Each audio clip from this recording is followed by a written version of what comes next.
नमस्कार दोस्तों, मैं नलिनी सिंह, अध्यापक लेवल विद्यालय स्कूल अलवर राजस्थान से। आज हम शुरू करने जा रहे हैं क्लास 11 का समुच्चय। इसके पश्चात अपने समन्वय फलन तथा चैप्टर यानी 2 चैप्टर 3 करेंगे। तो समुच्चय हमारे पास क्या होता है? समुच्चय क्या है? सुपरिभाषित वस्तुओं का संग्रह क्या कहलाता है? समुच्चय कहलाता है सुपरिभाषित वस्तुओं का संग्रह। हमारे डेफिनेशन की क्या है? सुपरिभाषित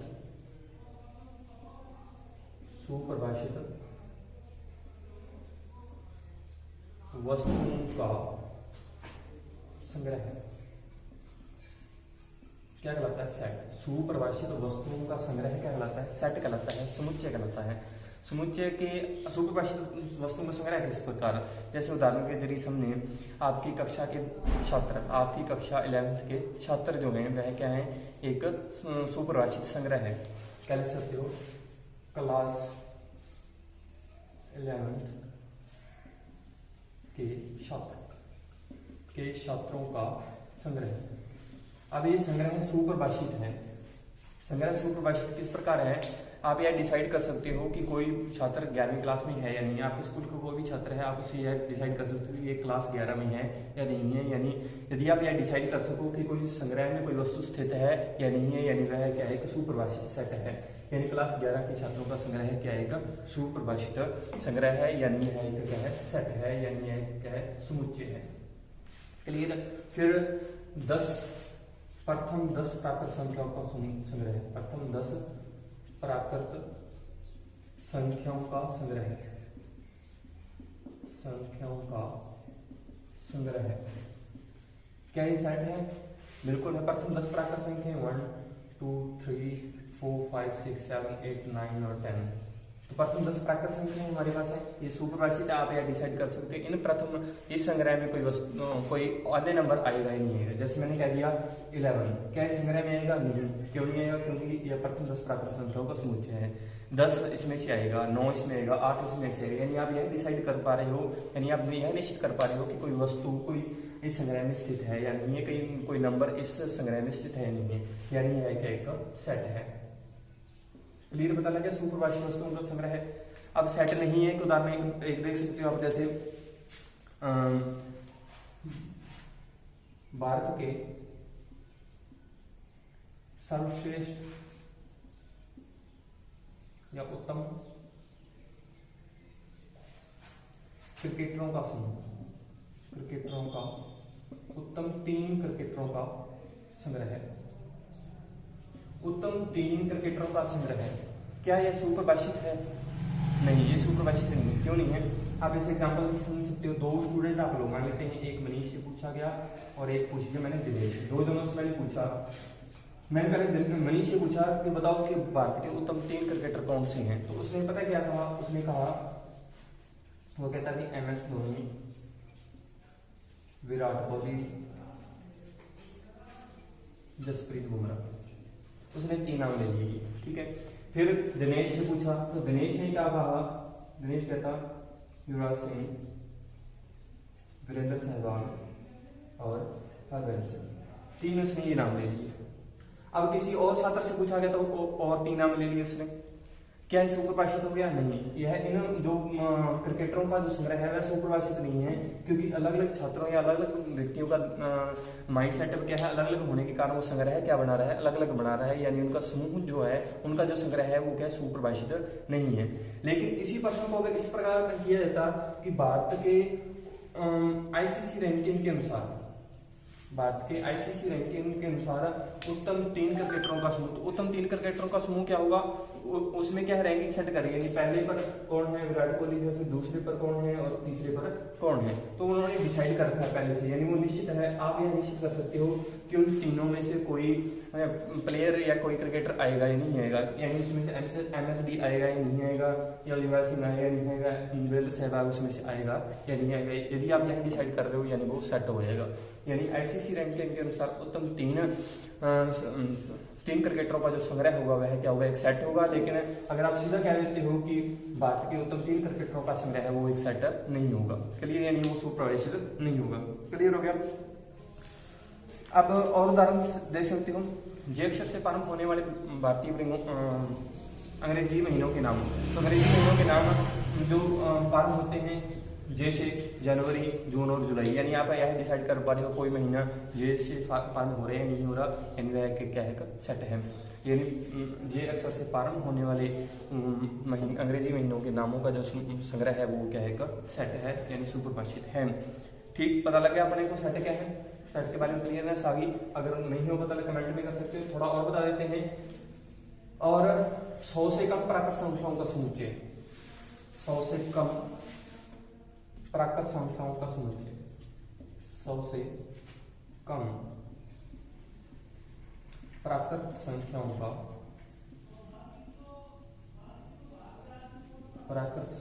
का समुच्चय।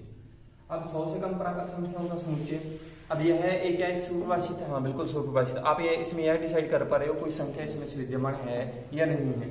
जैसे मैंने लिया 1 2 3 4 5 6 7 8 9 9, 100 से कम। अब आप यह डिसाइड कर पा रहे हो, जैसे मैंने लिख दिया 3.5, क्या 3.5 इस संग्रह में है? नहीं, 3.5 इस संग्रह में नहीं, क्योंकि ये किसकी प्राकृत संख्याओं का समुच्चय है। फिर लिख दिया मैंने 101, 101, क्या 101 इसमें से है? नहीं है, 101 इसमें से नहीं है, क्योंकि यह क्या है 100 से कम है। फिर मैंने लिख दिया 3, क्या 3 इसमें से है? हाँ बिल्कुल है इसमें से। यानी आप किसी संख्या या किसी नंबर के लिए आप यह डिसाइड कर पा रहे हो, यह निश्चित कर पा रहे हो कि वह उस संग्रह में है या नहीं है, यानी यह क्या है सुपरिभाषित संग्रह है, अर्थात यह सेट समुच्चय है। क्लियर? अगर आप ये भी समझ सकते हो और एक उदाहरण में प्राकृत संख्याओं का समुच्चय, प्राकृत संख्याओं का समुच्चय। अब प्राकृत संख्याओं के समुच्चय को कैसे लिखते हैं? एम से, यानी संग्रह लिख रहा हूं मैं एक बार, संग्रह है। क्या ये सेट है यानी ये सी है?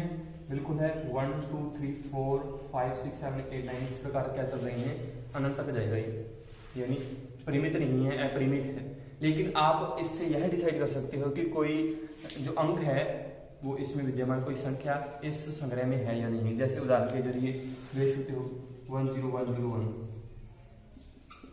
क्या यह संख्या प्राकृत है? हाँ बिल्कुल ये संख्या प्राकृत है और संग्रह में है। अगर मैंने लगा दी 0.1, यानी यह संग्रह में नहीं है। यानी आप यह डिसाइड कर पा रहे हो कि कोई जो संख्या है, कोई नंबर है, वो इस संग्रह में है या नहीं, यानी यह सुपरिभाषित है, यानी यह एक क्या है सेट है। इसे दर्शाते हैं एन से। सुपरिभाषित संग्रह है हमारे पास क्या कहलाता है? सेट, समुच्चय कहलाता है। क्लियर? समुच्चय के बारे में मेरे ख्याल से क्लियर हो गया होगा, समुच्चय क्या होता है। अब समुच्चय के निरूपण के बारे में सीखते हैं। समुच्चय का निरूपण किस प्रकार किया जाए, उससे पहले एक और चीज सीखनी है। जैसे मैंने बताया इस नंबर में प्राकृत संख्या बनाई, तो नंबर से बताया मैंने 4, क्या 4 एन में से है? हाँ बिल्कुल है ना। तो क्या लिखनी? एन में विद्यमान है, 4 एन में विद्यमान है। तो इसको किस प्रकार दर्शाते हैं? 4 यानी इससे संबंधित है, बिलोंग करता है। किससे बिलोंग करता है? 4 किससे बिलोंग कर रहा है? एम से बिलोंग कर रहा है, यानी 4 बिलोंग्स टू का दर्शाते हैं एप्सिलॉन से। इस चिन्ह को क्या कहते हैं? एप्सिलॉन कहते हैं। तो उसको हम बोलेंगे क्या? 4 बिलोंग्स टू एम, यानी 4 एम में विद्यमान है। क्लियर? फिर मैंने लिख दिया 5, क्या 5 एन में विद्यमान है? हाँ, तो क्या लिखेंगे? 5 बिलोंग्स टू एन। ये जो साइन है वह क्या कहलाता है? बिलोंग्स टू कहलाता है, लेकिन जो साइन का नाम है वो क्या है? एप्सिलॉन। लेकिन अपने इसमें जो परसमान में उपयोग कर रहे हैं वो इसको किस लिए उपयोग कर रहे हैं? उससे संबंधित होने के लिए, उसमें विद्यमान होने के लिए इसका उपयोग कर रहे हैं, बिलोंग्स टू के लिए उपयोग कर रहे हैं। फिर मैंने दिया 101.1, क्या इसमें से है? नहीं, तो नॉट बिलोंग्स टू, यानी इससे संबंधित इसमें विद्यमान नहीं है। नॉट बिलोंग्स टू की क्या लगा देंगे? इस प्रकार का चिन्ह लगा देंगे। तो आपको पता लगे होगा कि उस के दर्शाने के लिए किसी एप्सिलॉन का उपयोग किया जाता है। जैसे कि 100 से कम प्राकृत संख्याओं का समुच्चय था या संग्रह था, तो उसमें 100 से प्राकृत संख्याओं के समुच्चय में जैसे मैंने 99, तो 99 बिलोंग्स टू किसमें से था? ये समुच्चय को मान लेते हैं ए है। जो समुच्चय को दर्शाया था वो कैपिटल वर्ड, अंग्रेजी के जो कैपिटल वर्ड होते हैं उनसे दर्शाया जाता है। ए से इसको मान लेते हैं बी है, जैसे ये मान लेते हैं सी है जैसे, ठीक है। इनको समुच्चय बड़े अक्षर से दर्शाया जाता है। तो 99 बिलोंग्स टू ए, यानी 99 किसे बिलोंग करता है? ए से बिलोंग करता है, ए में विद्यमान है। 10 प्राकृत संख्याओं का समुच्चय यानी 9 बिलोंग्स टू बी, 9 किसमें बिलोंग्स टू बी है। क्लास 11th के छात्रों का समूह, जैसे मान लेते हैं इसमें कोई छात्र है सोनू, सोनू बिलोंग्स टू किसमें से है? 11th क्लास यानी समुच्चय सीमित है। तो आप यह डिसाइड कर पा रहे हो, यदि किसी संग्रह के लिए आप यह डिसाइड कर रहे हो कोई वस्तु संग्रह में विद्यमान है या नहीं है, तो वह निश्चित रूप से क्या होगा, समुच्चय होगा, नहीं तो नहीं होगा। अब समुच्चय का निरूपण देखें। समुच्चय का निरूपण किस प्रकार से किया जाएगा। समुच्चय का निरूपण दो प्रकार से होता है। समुच्चय का निरूपण, समुच्चय का निरूपण किस प्रकार से होगा, पहला देखना है रोष्ट रूप। कौन सा, रोष्ट रूप। और दूसरा है समुच्चय निर्माण विधि। कौन सा है, समुच्चय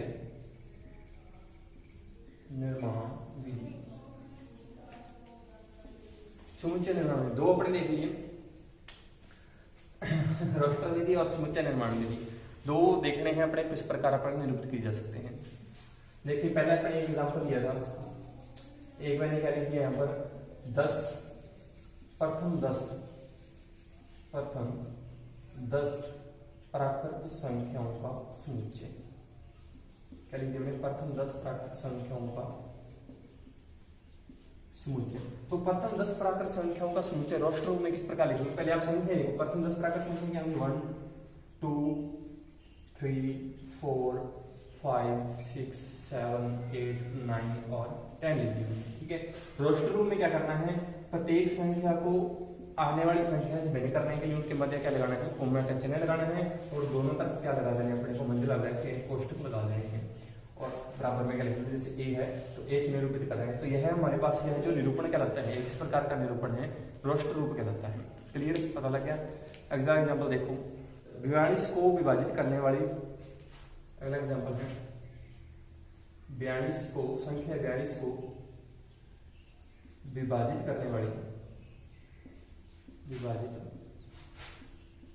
वाली प्राकृत संख्याओं का समुच्चय।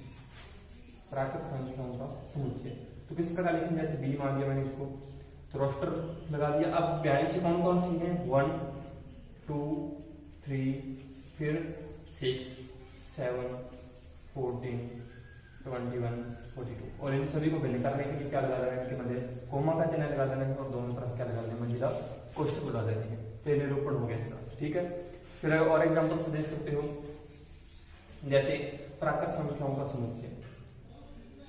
प्राकृत, जैसे मैंने पीछे लिखे थे, प्राकृत संख्याओं का समुच्चय।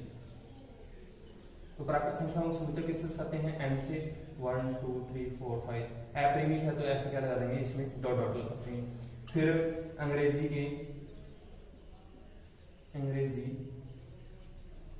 वर्णमाला के स्वर, अंग्रेजी वर्णमाला के स्वरों का समुच्चय, स्वरों का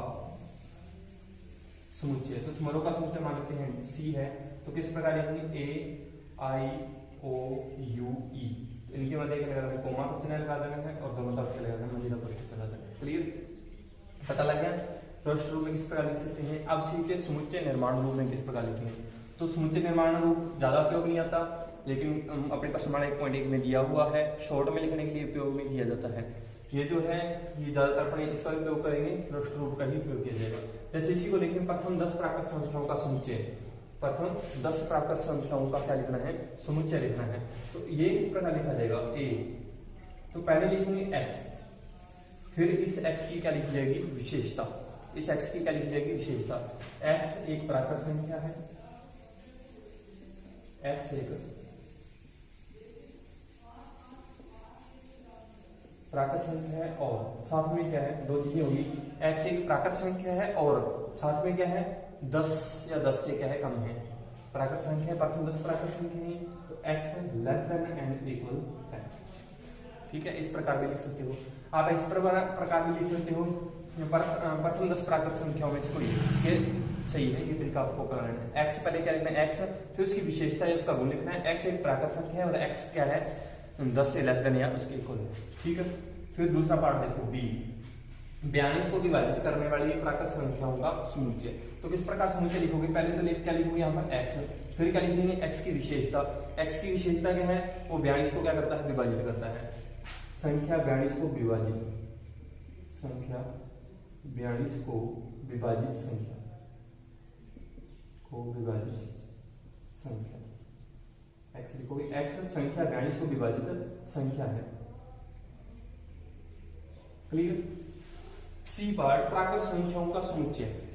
तो प्राकृत संख्याओं का समुच्चय किस प्रकार लिखोगे, एम सी शो कर लेते हैं। तो क्या लिखोगे इसको, x है, फिर x की विशेषता लिखनी है, क्या लिखोगे, x एक प्राकृत संख्या है, x एक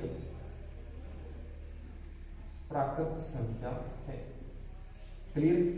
एन को लिखना सी, फिर आपने लिखना है सी क्या है, ए अंग्रेजी वर्णमाला के स्वरों का समुच्चय। तो अंग्रेजी वर्णमाला के स्वरों का समुच्चय किस प्रकार लिखोगे, x, और फिर क्या लिखनी है यहाँ पर, x की क्या लिखनी है, विशेषता। x की विशेषता क्या है, यह क्या है, अंग्रेजी वर्णमाला का स्वर है, x अंग्रेजी वर्णमाला का स्वर है, अंग्रेजी वर्णमाला का स्वर है। क्लियर। दोनों में अंतर पता लग गया, और दोनों का निरूपण आपको क्वेश्चन से भी आ सकते हैं, रोस्टर रूप में दे सकता है, और कन्वर्ट किसमें करने के लिए कह सकता है, समुच्चय निर्माण रूप में कह सकता है। और आपको क्या कह सकता है, समुच्चय निर्माण रूप में दिया जा सकता है, और किसमें कन्वर्ट करने के लिए कह सकता है, आपको रोस्टर रूप में बदलने के लिए कह सकता है। दोनों में से कोई एक दे सकता है और उसको बदलने के लिए कह सकता है। आपको एक क्वेश्चन मिल सकता है इसमें से। ठीक है, क्लियर, पता लग गया आपको। अब इसके क्वेश्चन है कुछ, वो क्वेश्चन देखते हैं क्या है। जैसे क्वेश्चन है, क्वेश्चन बस हमारा 1.1 एग्जाम्पल नंबर 1, x² + x - 2 का हल समुच्चय रोस्टर के रूप में लिखिए। क्या है क्वेश्चन,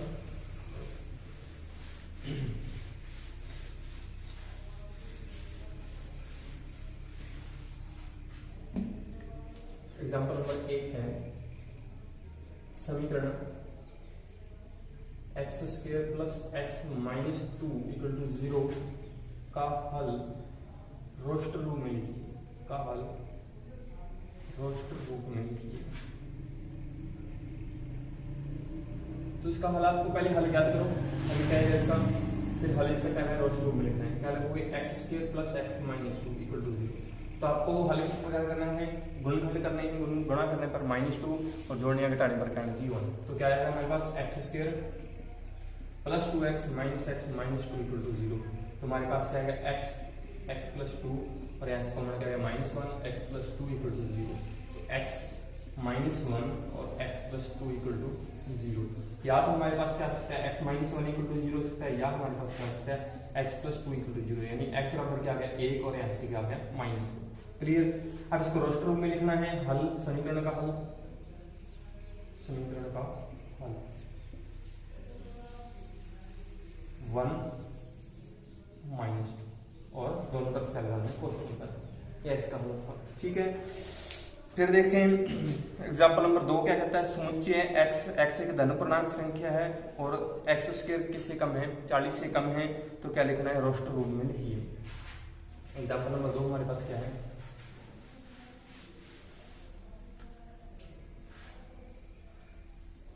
समुच्चय दे रखा है, मान लेते समुच्चय A है, और किस प्रकार है, x एक प्राकृत संख्या है, x एक प्राकृत संख्या है, और साथ में दो विशेषताएं रखी हैं, और x² लेस देन किससे है, 40 से लेस देन है, x² 40 से लेस देन है, और या का भी अंतर है इसमें, और जब आएगा और या जब आएगा उसका भी अंतर देखेंगे किस प्रकार है। देखें पहले और वाले करते हैं, फिर एक अन्य एग्जाम्पल लेंगे जिसमें आपको बताएंगे और तथा या में अंतर क्या है। यदि और आता है तो दोनों शर्तें लागू होंगी एक साथ, एक नंबर पर दोनों शर्तें लागू होंगी। यदि या आता है तो दोनों शर्तों में से एक शर्त लागू होगी, या तो ये पहली वाली शर्त लागू होगी या दूसरी वाली लागू होगी। यहाँ पर और आ रहा है, इसका अर्थ क्या है, दोनों शर्तें एक साथ एक नंबर पर लागू होंगी। यानी हमें क्या देखना है, x एक प्राकृत संख्या है जिसका वर्ग क्या आ रहा है, 40 से कम आ रहा है। तो x एक प्राकृत संख्या, x एक प्राकृत संख्या और इसका वर्ग क्या है, 40 से कम है। फिर 2 का वर्ग कितना होता है, 4, फिर 3 का वर्ग 9, फिर 4 का वर्ग 16, 5 का वर्ग 25, 6 का वर्ग 36, 7 का वर्ग 49, और 49 क्या हो जाएगा, 40 से अबव हो जाएगा। तो उसमें हम 49 यानी 7 जो है वो इस समुच्चय में नहीं आएगा। इसका समुच्चय हमारे पास क्या बन गया, 1 2 3 4 5 6 हमारे पास समुच्चय बन गया। क्लियर। अब एक उदाहरण के जरिए समझते हैं और यहाँ का अंतर। मान लेते हैं समुच्चय दी है, नोट लगा के लिखना है इसको। यदि और आई और आता है दोनों शर्तें एक साथ, दोनों शर्तें एक साथ, और यदि हमारे पास या आता है दोनों में से एक शर्त, दोनों में से एक शर्त, दोनों में से क्या लगेगी, एक शर्त लगेगी। यदि और आ जाए तो दोनों में हमारे पास शर्त लगेगी। क्वेश्चन नंबर 3 है। क्वेश्चन नंबर 3 में क्या दे रखा है बड़े को, समुच्चय निर्माण के रूप में दे रखा है। अब इसको किस में बदलना है, रोस्टर रूप में बदलना है। क्वेश्चन नंबर 3 का पहला पार्ट, फर्स्ट एंड सेकंड प्रश्न हमारा 1.1 का पहला और दूसरा क्वेश्चन आप आसानी से कर सकते हो। तीसरे का पहला हमारे पास क्या करता है, a इक्वल टू हमें क्या दे रखा है, x एक प्राकृत संख्या है, x एक प्राकृत संख्या है, और हमारे पास किस प्रकार है, और लगाया हुआ याद रखना है यहाँ पर -3 less than x less than 7। अब इसका किस में बदलना है अपने को, रोस्टर रूप में बदलना है। रोस्टर रूप में बड़ा आसान है, प्राकृत संख्या है और -3 से बड़ी है और 2 से क्या है, छोटी है। तो -3 से बड़ी यानी से क्या है, -2 -1 0 1 2 3 4 5 6 7 इसमें शामिल नहीं होगा, क्योंकि 7 से कम और -3 से क्या है, बड़ी है। क्लियर। फिर क्वेश्चन नंबर 2, 6 से कम एक प्राकृत संख्या। इसका दूसरा पार्ट है 6 से कम प्राकृत संख्या, x 6 से कम एक प्राकृत संख्या, एक प्राकृत संख्या। तो 6 से कम प्राकृत संख्या क्या होगी, 1 2 3 4 एंड 5। 6 से कम प्राकृत संख्या क्या है, 1 2 3 4 और 5। अब अगला क्वेश्चन है, अगला क्वेश्चन बड़ा इंटरेस्टिंग है, सी यानी तीसरा पार्ट समुच्चय सी,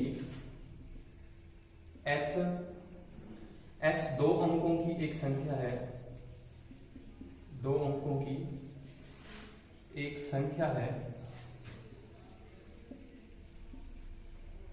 जिसके अंकों का योग क्या है, 8। हमें क्या देखा है, x 2 अंकों की एक संख्या है जिसके अंकों का योग हमारे पास कितना है, 8 है। तो आप किस प्रकार से समुच्चय लिखोगे, तो 1 7 यानी 17, योग कितना हो गया, 8 2 6 5 3 4 4 3 5 इसको पहले 3 5 5 3 6 2 7 1 एंड 8 0 भी आएगा, क्योंकि 0 8 नहीं आएगा, क्योंकि 0 8 क्या होती है, एक अंक की संख्या होती है। यहाँ पर क्या लिखी हुई है बड़े, 2 की संख्या है। नेक्स्ट हमारे पास क्या है, x एक अभाज्य संख्या है जो जिसका जो 60 की भाजक है। हमारे पास क्या देखा है, d हमारे पास क्या है, x एक अभाज्य संख्या है, x एक अभाज्य संख्या है जो 60 की भाजक है, जो संख्या 60 की भाजक है। जो संख्या क्या है, 60 की भाजक, एक अभाज्य संख्या है जिसकी जो संख्या क्या है, 60 की भाजक है। अभाज्य भी होनी चाहिए। अब एक अभाज्य संख्या नहीं है, याद रखना है, एक अभाज्य संख्या नहीं है। 2 एक अभाज्य संख्या है, 3 एक अभाज्य संख्या है, 5 एक अभाज्य संख्या है, 7 एक अभाज्य संख्या है, 11 एक अभाज्य संख्या है, 13 एक अभाज्य संख्या है, 17 19 23। ठीक, देखते हैं अब इसके किस प्रकार होगा। तो अब 1 से शुरू नहीं होगा, क्योंकि एक एक अभाज्य संख्या नहीं, एक एक भाज्य संख्या है। तो हमारे पास 2 से डिवाइड हो रही है, बिल्कुल 2 से, 3 से भी डिवाइड हो रही है, बिल्कुल 5 से बिल्कुल डिवाइड हो रही है, 5 से डिवाइड हो रही है, 5 से किसका भाग जाएगा, 0 और 5 आएगा। 7 से क्या डिवाइड हो रही है, नहीं, 7 से डिवाइड नहीं हो रही। 7 के बाद हमारे पास अभाज्य संख्या 1 2 3 5 7 11 14 17 19 और हमारे पास 23 29। ठीक है, ये हमारे पास होगी। आगे जो 31, तो हमारे पास क्या है, इसके बाद क्या है, हमारे पास 5 7 होगी, 11 में अब आगे नहीं दे सकते, फिर 13 का आ जाएगा, 17 का नहीं जाएगा, 19 का नहीं जाएगा, 23 का नहीं जाएगा, 29 का नहीं जाएगा। 29 के बाद आप, क्योंकि 30 का 30 और 6 के मध्य कोई भी संख्या नहीं होगी, 30 और 60 के मध्य कोई भी संख्या नहीं होगी जो इससे भाज्य है, क्योंकि याद रखना है जिसका आपको गुणन ज्ञात करना है, जैसे 24 है, 24 का हाफ कितना हो गया 12, 12 के बीच इसका कोई 24 की कोई भाज्य संख्या नहीं होगी, 24 को विभाजित करने वाली 12 और 24 के मध्य कोई नहीं होगी। इसी प्रकार 30 और 60 के मध्य भी कोई नहीं होगी। इस प्रकार में 30 और 15 के बीच 30 को विभाजित करने वाली कोई संख्या नहीं होगी। 30 और 15 के बीच जो संख्या है उनमें से 30 विभाजित नहीं होगा। ये क्लियर है? तो यहाँ पर तो 29 आ गया, 29 के बाद 30 आएगा, 30 के बाद तो कोई आएगी नहीं, सीधी 60 आएगी, 60 एक भाज्य संख्या है। हमारे पास क्या होगी 2, 3 और 5, 3 ऐसी संख्या होंगी जो किसी विभाजित है अभाज्य संख्या और 60 की क्या है भाज्य है। क्लियर? फिर क्या लिखता है 5 नंबर क्वेश्चन, ट्रिग्नोमेट्री शब्द के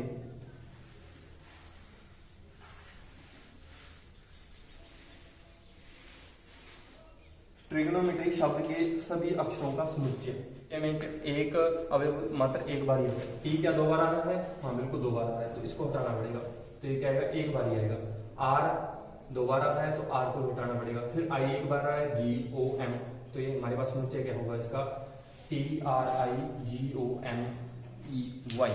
ठीक है, आर क्योंकि 2 बार आ रहा था एक बार लिखा, टी भी 2 बार आ रहा था इसलिए एक बार लिखा। याद रखना समुच्चय में केवल एक अवयव का दोहरान नहीं होता है, किसी भी अवयव का दोहरान नहीं होता है, केवल एक बार ही वो अवयव आता है। क्लियर? तो आज की वीडियो के लिए इतना ही। नेक्स्ट वीडियो में मिलते हैं। नेक्स्ट वीडियो बने रिक्त समुच्चय, परिमित तथा अपरिमित समुच्चय, प्रश्नमाला 1.2 समान समुच्चय कुल सेट्स करेंगे। धन्यवाद, सब्सक्राइब